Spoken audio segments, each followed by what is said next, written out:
नमस्कार, सुप्रभात प्यारे विद्यार्थियों। कक्षा नवम अन्य बारी हिंदी की ऑनलाइन क्लासेस में आप सभी का हार्दिक स्वागत एवं अभिनंदन है। प्यारे विद्यार्थियों, अपन गद्यांश की चर्चा कर रहे थे, गद्य भाग पढ़ रहे थे और गद्य भाग के अंतर्गत हमने दो बैलों की कथा प्रारंभ करी थी, जिसके लेखक कथा सम्राट मुंशी प्रेमचंद थे। अभी तक हमने प्यारे विद्यार्थियों ये पढ़ा था कि किस तरह हीरा और मोती गया के वहाँ से भागते हैं और मटर के खेत चरते चरते वे लोग कांजी हौंस में पहुंच जाते हैं। वहाँ पर भी दीवार घिरा लेते हैं, लेकिन हीरा की गले में मोटी रस्सी होने की वजह से उसको पीछे वह नहीं छोड़ पाता था। उसको साथ रखने के लिए मोती भी पीछे रुक गया। बाकी के जितने भी पशु हैं उनको वहाँ से उस कैद से बाहर निकाल दिया। अब आगे क्या होता है पढ़ते हैं। दोनों की पक्की मित्रता जहाँ हमने एक जगह कहाँ देखी, जब सांड से युद्ध हो रहा था वहाँ देखी। मटर के खेत में जब इनको पकड़ने के लिए आ रहे थे तब वहाँ देखी। हीरा मेड़ पर खड़ा था, मोती चर रहा था, लेकिन हीरा मोती को अकेले छोड़कर वह नहीं गया। यहाँ जब काजी हौंस में पशुओं को बाहर निकालने के बाद हीरा के गले में मोटी रस्सी होने से हीरा नहीं जा पा रहा था, तो मोती हीरा के लिए रुक जाता है। तो ये प्यारे विद्यार्थियों उन दोनों की मित्रता को बताती हैं। आगे बढ़ते हैं। एक सप्ताह तक दोनों मित्र वहां बंधे पड़े रहे। एक सप्ताह तक दोनों मित्र कांजी हौंस में पड़े रहे। किसी ने चारे का तृण यानी तिनका भी न डाला। हाँ, एक बार पानी दिखा दिया कर जाता था, यही उनके जीवन का आधार था। दोनों इतने दुर्बल हो गए थे कि उठा तक न जाता था। ठठरियाँ निकल आई थी। ठठरियाँ मतलब उनकी हड्डियाँ दिखने लग गई थी। मांस उनमें नहीं बचा था, केवल और केवल वो कोरे कागज बन चुके थे। एक दिन बाड़े के सामने डुगडुगी बजी, ढोलक बजी भाई, और दोपहर होते होते वहां पर 50-60 आदमी जमा हो गए। तब दोनों मित्र निकाले गए। दोनों मित्र कौन? हीरा और मोती। और उनकी देखभाल होने लगी। लोग आ आकर उनकी सूरत देखते और मन फीका करके चले जाते। मन फीका करना यानी मन को मार देना, यानी मन फीका हो गया, उन्हें वो पसंद नहीं आए। कौन पसंद नहीं आए? बैल पसंद नहीं आए। क्यों? क्योंकि वो ढीले ढाले दुर्लभ थे, दुर्बल बैल थे। ऐसे मृतक बैलों का कौन खरीदार होगा? कौन होगा जो ऐसे निर्बल बैलों को खरीद कर अपने घर पर ले जाएगा और उनसे कार्य करवाने का काम करेगा? कौन है जो उनके जीवन में पुनः इष्ट पुष्ट का भाव पैदा करेगा? कोई भी मालिक बैलों पर ज़्यादा खर्च करना नहीं चाहता था। सहसा एक दड़ियल, थोड़ा बूढ़ा आदमी जिसकी आंखें लाल थी और मुद्रा अत्यंत कठोर, आया और दोनों मित्रों के कुल्हों में उंगली गोदकर मुंशी जी से बातें करने लगा। उसका चेहरा देखकर अंतर्ज्ञान मतलब भीतरी ज्ञान जो पशुओं को प्राप्त है, लेखक ने कहा है कि पशुओं के पास जो मूक भाषा का ज्ञान है, वह मूक भाषा से, उस मूक भाषा के ज्ञान से मनुष्य जाति भी वंचित है। मनुष्य जाति भी वंचित रहकर रह जाती है। वह ज्ञान मनुष्य के पास नहीं है जो जानवरों और पशुओं के पास है, जो मन ही मन में एक दूसरे की स्थिति और बातों को भांप लिया करते हैं।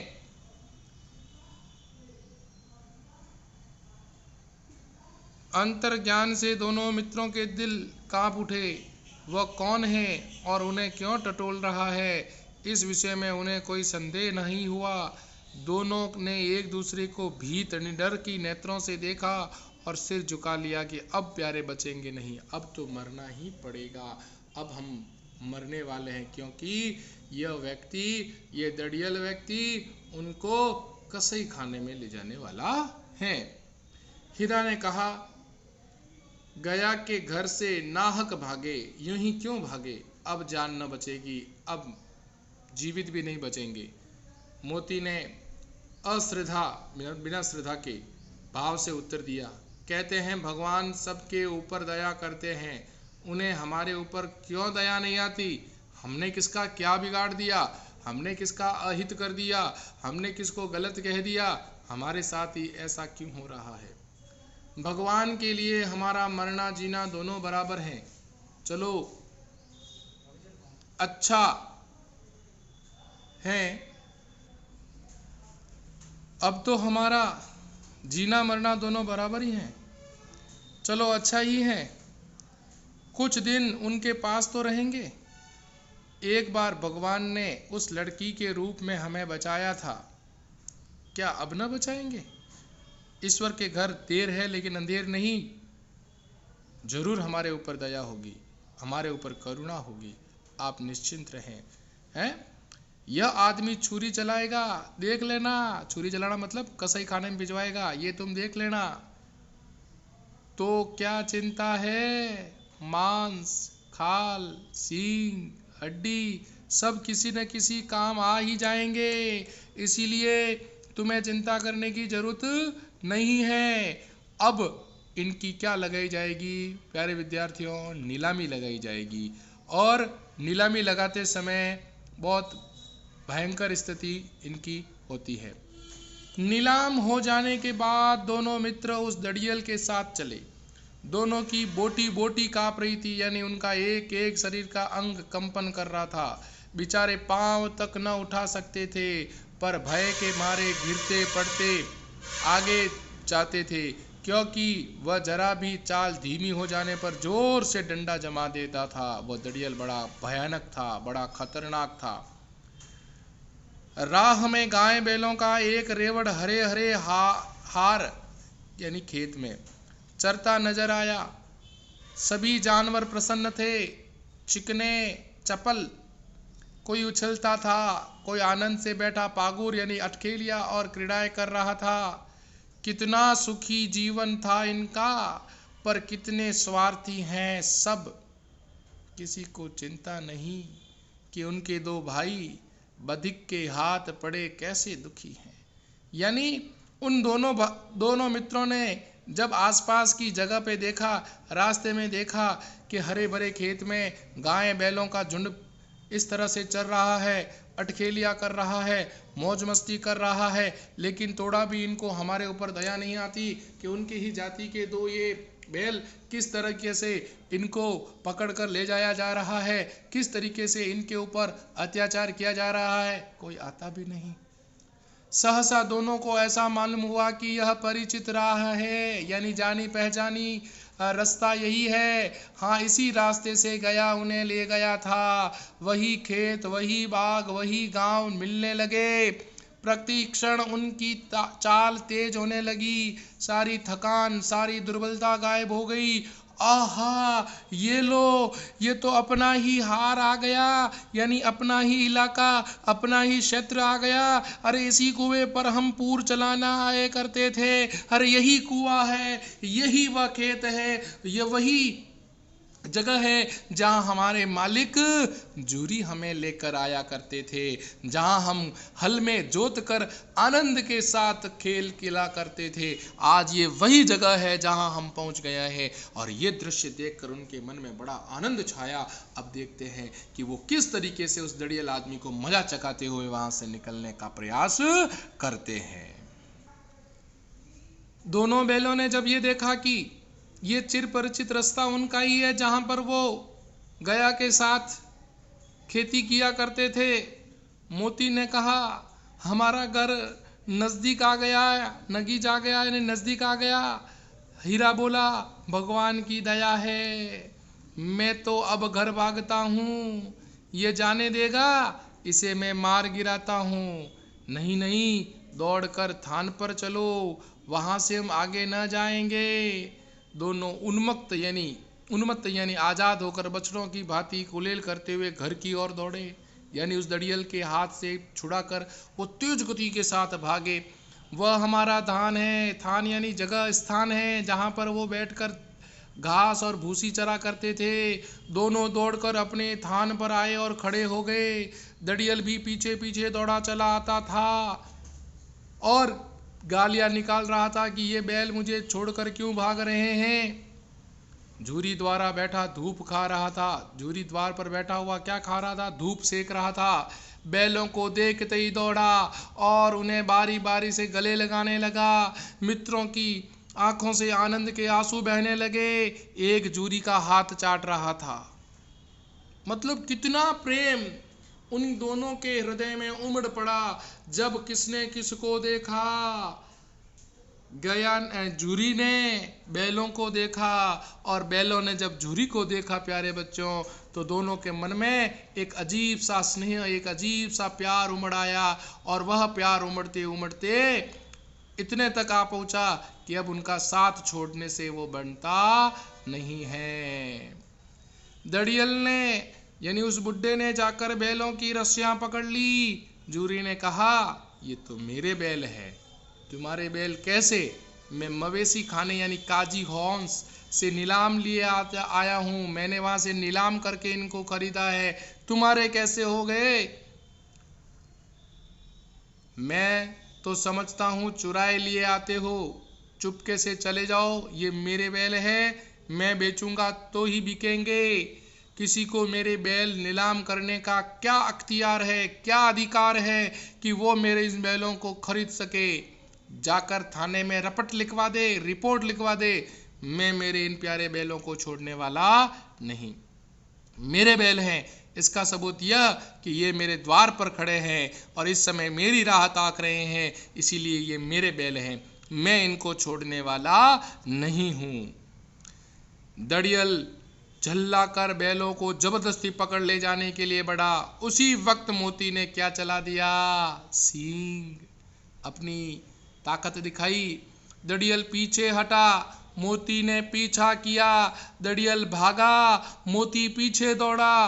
गांव के बाहर निकाल जाने पर वह रुका, पर खड़ा दड़ियल का रास्ता देख रहा था। दड़ियल दूर से खड़ा धमकियां दे रहा था, गालियां बक रहा था, गालियां निकाल रहा था, पत्थर फेंक रहा था और मोती विजयी सुर की भांति अब उसका रास्ता रोड़े खड़ा था।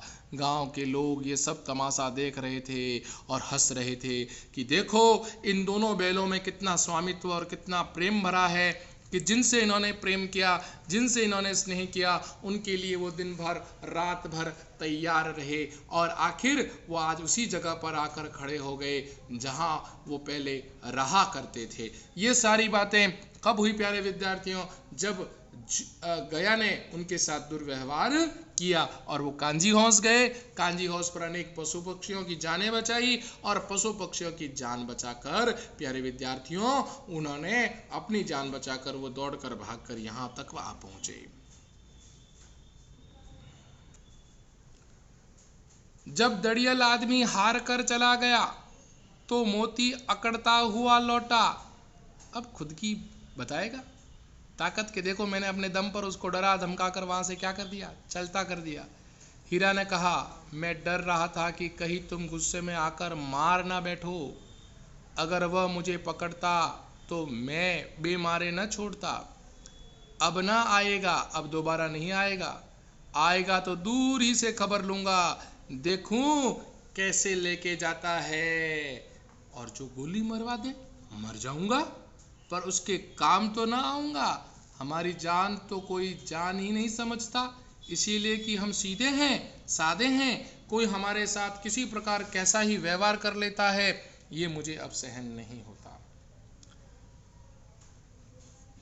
जरा देर से नांदों में खली, भूसा, चौकर और दाना भर दिया गया और दोनों मित्र खाने लगे।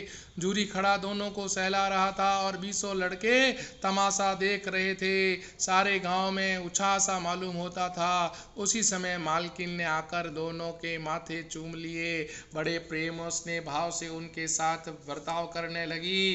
प्यारे विद्यार्थियों, उसे भी ये पता चल गया कि ये बैल नहीं, कोई पवित्र आत्माएं हैं जो इस समय किससे जुड़े हुए हैं? जूरी से जुड़े हुए हैं। उसका भाई उसके साथ दुर्व्यवहार करता था, इसीलिए वो भाग खड़े हुए और भागकर पुनः अपने उसी पुरानी जगह पर आ गए जिस जगह पर उनको रहना था। तो प्यारे विद्यार्थियों, हमने देखा कि किस तरीके से दो बैलों के माध्यम से लेखक मुंशी प्रेमचंद ने अनेकों नीति विषयक मूल्यों को भी यहाँ पर उभारा है। हमने देखा सच्ची मित्रता का भाव, हमने देखा स्वतंत्रता के संघर्ष का भाव, हमने देखा कि दूसरों की जान बचाने के लिए अपनी जान की परवाह न करना। हमने ये भी देखा कि किस तरीके से मुंशी प्रेमचंद जी ने बैलों के माध्यम से नारी स्वामित्व की रक्षा, स्त्रीत्व की रक्षा और नारी की सुरक्षा के लिए बैल कभी अपना सींग नहीं उचलाते। ये सारी भाव हमने बैलों के माध्यम से जाने हैं, जो किसने प्रदर्शित किए प्यारे विद्यार्थियों? मुंशी प्रेमचंद जी ने। अब बात करते हैं इनकी काव्य शैली यानी इनकी गद्य शैली के बारे में कि इनकी गद्य शैली क्या थी। तो वो अपन लिख लेते हैं प्यारे विद्यार्थियों, आप भी साथ साथ में लिख लें कि इनकी गद्य शैली क्या थी। यदि गद्य शैली की बात करें जो अपने विशेष के अंतर्गत आएगी प्यारे विद्यार्थियों, तो सबसे पहले यूँ रहेगा, आप लिखोगे भाषा सहज व सरल। दूसरा,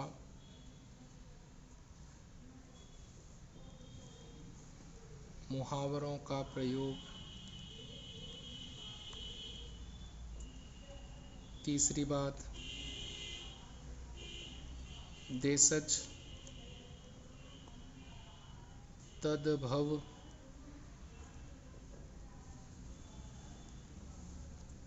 शब्दों की प्रधानता।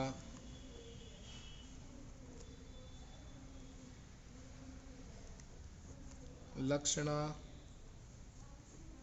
शब्द शक्ति की प्रधानता।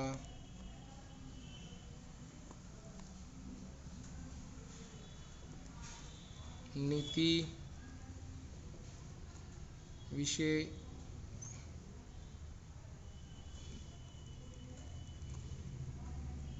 नीति पूर्ण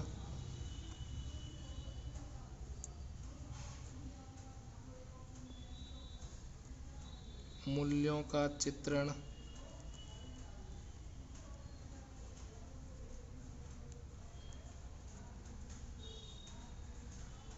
ठीक है, तो ये इसका पूर्ण गद्य शैली थी प्यारे विद्यार्थियों, जो इसके अंतर्गत आती हैं। तो प्यारे विद्यार्थियों, आज हमने दो बैलों की कथा का ये गद्यांश, ये कथा हमने पूरी पढ़ ली है। आपको ये गद्यांश कैसा लगा, आपको ये वीडियो कैसा लगा, आप मुझे कमेंट बॉक्स में अवश्य बताएं तथा आप साथ साथ में इसके भाव लिखते रहें। मिलते हैं एक नए अध्याय के साथ और एक नए प्रकरण के साथ। तब तक के लिए नमस्कार।